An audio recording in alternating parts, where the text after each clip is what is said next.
ഇന്ന് ഞാൻ തയ്യാറാക്കിയിരിക്കുന്നത് ഒരു വെറൈറ്റി ആയിട്ട് നല്ല ടേസ്റ്റി ആയിട്ടുള്ളൊരു പുട്ട് തന്നെയാണ് കേട്ടോ. ഒരു ഹെൽത്തി ആയിട്ടുള്ള പുട്ട് തന്നെയാണിത്. അപ്പോൾ എല്ലാവർക്കും തന്നെ പുട്ടുണ്ടാക്കാൻ അറിയാം. അപ്പോൾ അതിൽ തന്നെ നമുക്കൊരു വെറൈറ്റി ആയിട്ടുള്ളൊരു പുട്ട് തയ്യാറാക്കിയാലോ.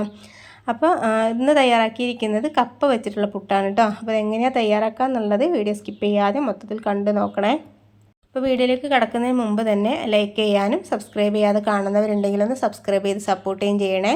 ആ തൊട്ടടുത്ത് കാണുന്ന ബെല്ലൈക്കണും കൂടി ഒന്ന് പ്രസ് ചെയ്തിട്ട് അതിൽ കാണുന്ന ഓൾ എന്ന ഓപ്ഷൻ തന്നെ ക്ലിക്ക് ചെയ്യണേ. എന്നാലാണ് ഞാൻ പുതിയ വീഡിയോസ് ഒക്കെ ഇടുമ്പോൾ നിങ്ങൾക്ക് നോട്ടിഫിക്കേഷൻ കിട്ടുകയുള്ളൂ. അപ്പോൾ നമുക്ക് വീഡിയോ നിങ്ങൾക്ക് ഇഷ്ടപ്പെടുന്നുണ്ടെന്നുണ്ടെങ്കിൽ ഫാമിലി ഫ്രണ്ട്സിനൊക്കെ ഒന്ന് ഷെയർ ചെയ്യാനും മറക്കരുത് കേട്ടോ. പെട്ടെന്ന് തന്നെ നമുക്ക് വീഡിയോയിലേക്ക് കടന്നാലോ. അതിന് വേണ്ടിയിട്ട് ഞാനിതാ കപ്പൊക്കെ തൊലിയൊക്കെ കളഞ്ഞതിന് ശേഷം നല്ല രീതിയിലൊന്ന് വൃത്തിയാക്കി വെച്ചിട്ടുണ്ട്. ഒരു 3-4 പ്രാവശ്യം ഒന്ന് വാഷ് ചെയ്ത് വെച്ചിട്ടുണ്ട്. ഇനി നമുക്കിതിൻ്റെ സെൻറ്റർ പോർഷനിലുള്ള ഒരു നാരുണ്ടാവുമല്ലോ, ആ നാര് നമുക്ക് എടുത്ത് കളയണം. അപ്പോൾ ഇതൊരു 4ആയിട്ട് കട്ട് ചെയ്യുന്ന സമയത്ത് നമുക്ക് അതിൻ്റെ സെൻറ്റർ പോർഷനിലുള്ള നാര് കറക്റ്റായിട്ട് നമുക്ക് എടുക്കാനായിട്ട് കഴിഞ്ഞോളും. അപ്പോൾ ഞാനെടുത്തിരിക്കുന്ന കപ്പ എന്ന് പറയുന്നത് വണ്ണല്ലാത്ത കട്ടി കുറഞ്ഞിട്ടുള്ള കപ്പയായിരുന്നു കേട്ടോ. അപ്പോൾ വണ്ണുള്ള കപ്പയൊക്കെ ആണെങ്കിൽ നമുക്ക് പെട്ടെന്ന് തന്നെ നാരെടുക്കാനായിട്ട് കഴിഞ്ഞോളും. അപ്പോൾ ഞാനിതിൻ്റെ നാരൊക്കെ കളഞ്ഞിട്ട് ഒന്ന് വൃത്തിയാക്കി വെച്ചിട്ടുണ്ട്. ഇനി നമുക്കിതുപോലെ ഒന്ന് ഗ്രേറ്റ് ചെയ്തെടുക്കാം കേട്ടോ. പെട്ടെന്ന് തന്നെ ഗ്രേറ്റ് ആയി കിട്ടിക്കോളും. അപ്പോൾ ചെറിയൊരു പീസുകളാണല്ലോ, അപ്പോൾ അധികം കനമില്ലാത്ത കപ്പ ആയതുകൊണ്ട് തന്നെ പെട്ടെന്ന് തന്നെ ആയി കിട്ടുന്നുണ്ട് കേട്ടോ.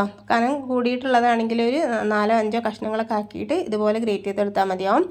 അപ്പോൾ ഇതുപോലെല്ലാം ഞാനൊന്ന് സെറ്റാക്കി എടുത്തിട്ടുണ്ട്. ഇനി നമുക്ക് ഇതിൽ നിന്നുള്ള വെള്ളം ഒന്ന് പിഴിഞ്ഞ് കളയണം കേട്ടോ. ഇതുപോലെ വീഡിയോയിൽ കാണുന്ന പോലെ തന്നെ എന്തെങ്കിലും ജസ്റ്റ് കൈ കൊണ്ട് എന്തെങ്കിലും പ്രസ് ചെയ്യുന്ന സമയത്ത് അതിലുള്ള വെള്ളമൊക്കെ ഒന്ന് പോയി കിട്ടിക്കോളും. അപ്പോൾ ഇതിലുള്ള വെള്ളമൊക്കെ ഒന്ന് പിഴിഞ്ഞ് കളഞ്ഞതിന് ശേഷമുള്ള സംഭവമാണ് നമുക്കിത് വേണ്ടത് കേട്ടോ. ഇത് വെച്ചിട്ടാണ് നമ്മൾ പുട്ട് തയ്യാറാക്കുന്നത്. അപ്പോൾ അത് കൈ കൊണ്ട് തന്നെ എന്തെങ്കിലും ഉടച്ച് കൊടുക്കുന്നുണ്ട് കേട്ടോ. ഇതുപോലെ ഒന്ന് പിടിക്കുന്ന സമയത്ത് തന്നെ കറക്റ്റായിട്ട് സെറ്റായിട്ട് കിട്ടിക്കോളും.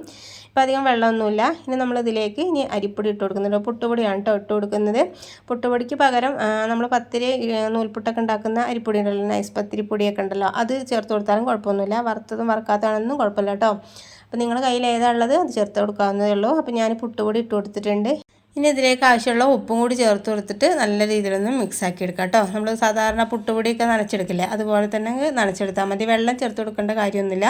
നിങ്ങളിപ്പോൾ ഇതുപോലെ മിക്സ് ചെയ്യുന്ന സമയത്ത് സെറ്റായിട്ട് കിട്ടിയിട്ടില്ല എന്നുണ്ടെങ്കിൽ കുറച്ച് കൂടുതൽ വെള്ളം പോലെയൊക്കെ തോന്നുന്നുണ്ടെങ്കിൽ പുട്ടുപൊടി കൂടി ചേർത്ത് കൊടുത്താൽ മതി കേട്ടോ. 1-2 ടേബിൾ സ്പൂൺ മാത്രം പുട്ടുപൊടി ചേർത്ത് കൊടുത്തിട്ട് കുഴച്ചെടുത്താൽ മതി കേട്ടോ. ഈ ഒരു പാകത്തിന് നമ്മൾ പിടിക്കുന്ന സമയത്ത് ഇതുപോലെ ബോളാക്കുന്ന സമയത്ത് സെറ്റായിട്ട് കിട്ടണം കേട്ടോ. പിടിക്കാനായിട്ട് നല്ല രീതിയിൽ കിട്ടുന്ന ഒരു പാകത്തിനാണ് നമുക്കിത് വേണ്ടത്. ഇനി അതിലേക്ക് കുറച്ച് തേങ്ങ കൂടി ചേർത്ത് കൊടുക്കുന്നുണ്ട്. നമ്മൾ പുട്ട് സെറ്റ് ചെയ്യുന്ന സമയത്ത് തേങ്ങ ചേർത്ത് കൊടുക്കുന്നുണ്ട്. അപ്പോൾ നമ്മൾ ഈ ഒരു മിക്സിലും കൂടി തേങ്ങ ചേർത്ത് കൊടുക്കുമ്പോൾ നല്ലൊരു ടേസ്റ്റും കാര്യങ്ങളും ഉണ്ടാവും.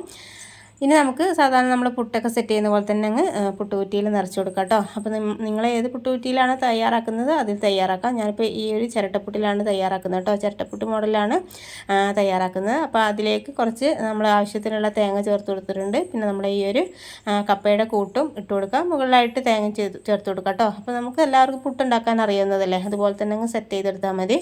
അപ്പോൾ ഞാനിത് കുക്കറിലേക്ക് വെച്ച് കൊടുക്കുന്നുണ്ട് കേട്ടോ. കുക്കറിൽ വെള്ളം വെച്ചിട്ടുണ്ടായിരുന്നു. നല്ല രീതിയിലൊന്ന് തിളച്ച് കിട്ടിയിട്ടുണ്ട്. തിളച്ചതിന് ശേഷം ഇതിലേക്ക് മുകളിലായിട്ട് വെച്ച് കൊടുക്കാം കേട്ടോ. അപ്പോൾ ഇത് നമ്മൾ സാധാരണ പുട്ടുണ്ടാക്കുന്നതിനേക്കാളും കുറച്ച് ടൈം കൂടുതലെടുക്കും. ഒരു 5-10 മിനിറ്റ് കൂടുതൽ നേരം വെക്കേണ്ടി വരും. അപ്പോൾ ആവി വന്നാൽ പെട്ടെന്ന് തന്നെ എടുക്കരുത്. അപ്പോൾ നമുക്ക് പുട്ട് നമ്മൾ ഈ കപ്പ സെറ്റായിട്ട് കുക്കായിട്ട് കിട്ടില്ല. അപ്പോൾ ആ കാര്യം ഒന്ന് പ്രത്യേകം ശ്രദ്ധിച്ചാൽ മതി കേട്ടോ.